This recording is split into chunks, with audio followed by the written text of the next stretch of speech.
বাচ্চারা, তোমাদের স্কুলের মধ্যে না অনেক গরম, তাই আমি তোমাদের জন্য ঠান্ডা নিয়ে এসেছি। ঠান্ডা নিয়ে এসেছো? কিন্তু কিভাবে? তার আগে বলো, তোমাদের ক্লাসের মধ্যে কার সবচেয়ে বেশি গরম লাগতেছে? আরে স্যার, আমার ক্লাসের মধ্যে সবচেয়ে বেশি গরম লাগতেছে। স্যার, আপনি কি আমার জন্য এসি লাগিয়ে দিবেন? আরে এসি নয়, আমি তো তোমাকে ডিরেক্ট বরফ বানিয়ে দিব। বরফ?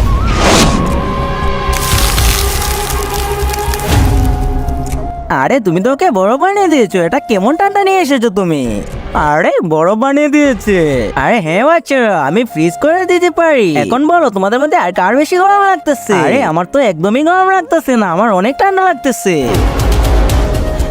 তাহলে তুমি এত গামতেছো কেন? আরে না না, কিন্তু তার আগে যে মা তোমার মুখে খাবার তুলে দিয়েছে, আজ সে প্রিয় মায়ের জন্য একটি লাইক এবং সাবস্ক্রাইব করে কমেন্টে এই ইমোজিটা দিয়ে যাও। রাজু, এখন তোমার পালা। আরে আমি এখন কি করব?